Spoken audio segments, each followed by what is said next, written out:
کاش آپ عمران خان صاحب کو کبھی کھیلتے ہوئے دیکھتی, اور ظاہر پولیٹیکل سٹرگل تو آپ نے ان کی دیکھی ہے. بالکل. عمران خان صاحب کی پوری زندگی اور ان کی پولیٹیکل سٹرگل پلس ان کی کرکٹ کی سٹرگل پلس جس طرح مشکلوں میں انہوں نے شوکت خانم بنایا, اور جتنی مشکل سے وہ ابھی تک اللہ کے کرم سے سروائیو کیا ہے پاکستانی پالیٹکس میں, وہ ایک بات پہ متقاضی ہے, ایک بات اس سے نکل کے سامنے آتی ہے, وہ یہ ہے کہ سٹیمنا ان میں بڑا ہے. سٹیمنا ان میں بڑا ہے, وہ آپ کو وہ تھکانے کی صلاحیت رکھتے ہیں, وہ آخری حد تک جا سکتے ہیں. جہاں سے لوگوں کی لمٹ ختم ہوتی ہے وہاں سے عمران خان صاحب کے سٹیمنا کی لمٹ سٹارٹ ہوتی ہے. تو سب نے تو رائٹ آف کر دیا تھا. 9 اپریل کی رات کیا ہوا تھا جب پریزن وینز باہر آ گئی تھی اور عمران خان صاحب ایک ڈائری اٹھا کے چلے گئے تھے, تو اس کے بعد تو سب ڈبہ پیک تھا لوگوں کے خیال میں. وہ اللہ کے فیصلے اور تھے. تو یہ جو 10 مہینے کی بات عمران خان صاحب نے کی ہے, وہ اس لیے نہیں کی کیونکہ 10 مہینے ہم صرف دھرنا دیں گے. مقصد ان کا یہ ہے کہ ہم اپنے سٹرگل میں 10 مہینے تک بھی انشاءاللہ, وہ تو 10 مہینے کہہ رہے ہیں, 26 سال سے لگے ہوئے ہیں, 10 مہینے کیا چیز ہے. بہرحال انشاءاللہ یہ لانگ مارچ اپنا ٹارگٹ اچیو کرے گا اور جلدی آپ کو خوشخبری ملے گی بغیر کسی تصادم کے انشاءاللہ, اور پرامن مارچ کے ذریعے اور ایک سیاسی تحریک کے ذریعے ایک نئے الیکشن کی ڈیٹ جو ہوپ فلی ارلی نیکسٹ ایئر ہوگا, کیونکہ ابھی 2-3 مہینے میں تو نہیں ہو سکتا, کم از کم 2-1 مہینے تو چاہیے. تو ارلی نیکسٹ ایئر ہوپ فلی انشاءاللہ 2023 کا جو الیکشن ہے اس میں پاکستانی قوم ایک بار پھر جائے گی. میں پاکستانیوں کو یہ ضرور کہنا چاہوں گا, جب آپ ووٹ ڈالیں یہ ضرور ذہن میں رکھیں کہ آپ کے لیے مشکل میں کون کھڑا تھا جس نے بین الاقوامی استعمار کے سامنے ایبسولوٹلی ناٹ کہا تھا. ایک بندہ تھا, باقی تو سارے خلاف تھے. سر علی محمد خان صاحب, ایک بڑا, میں کیونکہ جب میں نے اپنی صحافت کا کریئر آغاز کیا تو میں نے اکانومی اور بزنس کا اسٹوڈنٹ بھی رہا, کامرس کا اسٹوڈنٹ بھی رہا. ہمارے ملک کی خان صاحب جو فارمل اکانومی ہے دیٹس اباؤٹ $400 بلین. جو ہماری انفارمل اکانومی ہے, میری رپورٹنگ, میری ریسرچ, میرے سروے کے مطابق اس سے 5 گنا بڑھی ہے, that is $2 trillion, 2000 Arab dollars. یہ وہ کاروبار ہے سر جو کاغذوں میں نہیں آتا, جو ٹیکس چوری کرتا ہے, جو اسمگلنگ کے تھرو ہوتا ہے, جو ریتی بجری کا کاروبار ہے, بہت بڑا کاروبار ہے. خان صاحب اس کاروبار کو, اس غیر قانونی کاروبار کو قانونی بنانا چاہتے تھے. جب آپ 2000 ارب ڈالر کا بزنس بند کرنے جائیں گے نا سر, تو پھر وہ آپ کو بند کرنے کے لیے اتنے ہی ہزاروں ارب ڈالر خرچ بھی کر دیں گے. ساتھ سر ایک سندھ میں ہماری بڑی پولیٹیکل فیملی کے میرے ایک دوست ہیں, وہ کہتے ہیں کہ طلع پاکستان کے لوگ 90% چور اور ٹھگ ہیں, یہاں لیڈر بھی چور اور ٹھگ آئے گا, عمران خان جیسا نہیں آئے گا. کیا کہیں گے سر آپ اس پر؟ میرے بھائی, کل میں پشاور تھا اور ایک بات آپ کے سامنے رکھنا چاہتا ہوں. آپ کہیں گے پشاور کہاں سے آ گیا؟ پشاور سے نکلتے ہوئے صوبائی اسمبلی کے ساتھ ایک برج آتا ہے, اس پہ لکھا ہے پاکستان زندہ باد, اور اس کے رائٹ پہ لکھا ہوا ہے, پشاوری میری بات سمجھ رہے ہیں جو میں کہہ رہا ہوں, اوپر لکھا ہوا ہے پاکستان ایک نور ہے اور نور کو کوئی شکست نہیں ہے. جو قائد اعظم نے فرمایا تھا نا کہ there is no power on earth which can undo Pakistan. It is going to stay for inshallah till the day of eternity. تو یہ پاکستانی قوم غیرت مند قوم ہے اور اللہ کے کرم سے غلام رسول ہے سارے, اور وہ کبھی بھی نہیں ہو سکتا کہ حضور نبی کریم صلی اللہ علیہ وسلم کے غلام جو ہیں وہ سارے کے سارے غلط راستے پہ ہوں. ہاں, کچھ عرصے تک ان کو دبایا ضرور جا سکتا ہے, باقی یہ ملک ہمارا ہے, اس کے ادارے ہمارے ہیں, اس کی فوج ہماری ہے, ہم نے مل کے اس کو آگے لے کے جانا ہے. یہ جو آپ نے بات کی نا کہ غلط لوگ, میں کہتا ہوں جو آپ نے یہ جو اکانومی کی بات کی وہ تو صرف ایک فیکٹر ہے. سب سے بڑی بات میں آپ کو بتاؤں, میں کہتا ہوں جو سب سے بڑا کام ہے وہ میری جماعت اور میرا چیئرمین کر گیا ہے, اور وہ یہ ہے کہ ہماری جنریشن, آئی ایم 46 ناؤ, ہم لوگ جب بڑے ہو رہے تھے ہمارے لڑکے جو ینگ تھے وہ پاکستان سے باہر تو روزگار کے لیے سب جاتے ہیں, لیکن وہ ایک طرح سے پاکستان سے مایوسی تھی, پاکستانی سیاست سے مایوسی تھی. ایسی ایک کانسیپٹ تھا کہ یہ ملک پتہ نہیں ہم لوگ تو نہیں, کوئی اور ہی چلائے گا. ہم جیسے مڈل کلاس یہ جو ہیں, ہم مڈل کلاس جو پروفیشنلز ہیں, ہم ہوائی جہاز اڑا سکتے ہیں, ہم F-16 کے GDP پائلٹ بن سکتے ہیں, we can top CSS, ہم اچھے انجینئر ڈاکٹر بن سکتے ہیں, ہم ٹاپ کے بیرسٹر بن سکتے ہیں, لیکن سیاست کا دروازہ ہم پہ بند تھا کہ نہیں, اقتدار کی ایوانوں میں نہیں آنا. یہ جو دروازہ کھولا ہے مڈل کلاس کے لڑکے اور لڑکی پہ پاکستان کی سیاست کا, آپ کیا سمجھتے ہیں؟ میں بسد احترام کہہ رہا ہوں اپوزیشن کی, اس وقت کی اپوزیشن کی اور آج کی جو امپورٹڈ حکومت ہے ان کی لیڈرشپ سے بسد احترام, اللہ ماشاء اللہ ہے, اچھے لوگ بھی ہوں گے, لیکن کیا وہاں جو وڈیرے، وہاں جو سردار، وہاں جو نواب، وہاں جو بڑے بڑے خان خوانین، جو بڑے بڑے اپنے آپ کو جو دنیاوی جو علماء کہتے ہیں، علماء حق کی بات نہیں کر رہا، وہ میرے جیسے مڈل کلاس کے لوگوں کو بڑی بڑی منسٹریوں میں برداشت کر سکتے ہیں کہ ہم ان کے سامنے کھڑے ہو کے تحریک پاکستان کی بات کریں اور کرپشن کی بات کریں، اور عمران خان صاحب ان کو کہیں کہ میں کسی کرپٹ آدمی سے، لوگ کہتے ہیں نا کہ عمران خان ہاتھ کیوں نہیں ملاتا؟ دیکھیں، ہاتھ تو دشمن سے بھی ملایا جاتا ہے، لیکن انہوں نے بات کیا کی؟ خان صاحب نے کہا کہ ایک آدمی ملک کو لوٹتا ہے۔ میں یہ نہیں کہہ رہا کہ سیاست میں بات نہ کریں، ہونی چاہیے بات، لیکن وہ آپ کو بتا رہے ہیں اپنا انر کہ یار ایک آدمی میرے ملک کو لوٹ رہا ہے، میرا ملک میری ماں ہے، میری ماں کو کوئی لوٹ رہا ہے، میں اس کے ساتھ ہنس مسکرا کے میں بیٹھوں سارا ٹھیک ہے، میں بات کروں گا معاملات کو نپٹانے کے لیے، نبھانے کے لیے، لیکن اندر ایک تکلیف کا اظہار تو ہونا چاہیے کہ یار یہ میرا ملک آج جس تکلیف میں ہے، آپ جائیں ابھی شام کو آپ جائیں پاکستان کی کسی بھی جو ہے آپ چھوٹے بڑے قصبے میں، شہر میں چلے جائیں، یہ روڈوں پہ جو پڑے ہوئے ہیں، یہ روڈوں پہ جو رات گزارتے ہیں، اگر پاکستان کا پیسہ اس ملک پہ لگتا،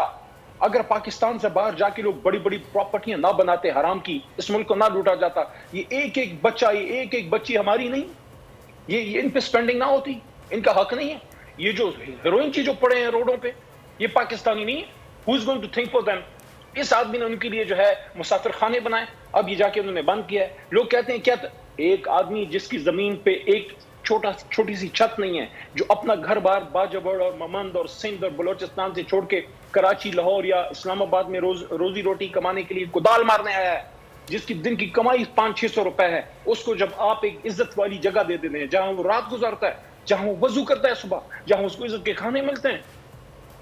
یہ وہ سوچ سکتا ہے جس کے دل میں درد ہو۔ یہ وہ لیڈرشپ ہے جو ہمیں چاہیے تھی، یہ وہ لیڈرشپ ہے جس کی عمران خان صاحب نے بات کی، اور اس طرح کے لوگوں کو جب ایوان میں لے کے آیا نا، یہ ان کو ایکسیپٹیبل نہیں ہے کہ پاکستان میں سب کرو، لیکن جو انڈر پریویلیج لوگ ہیں، جو ہیو ناٹس ہیں،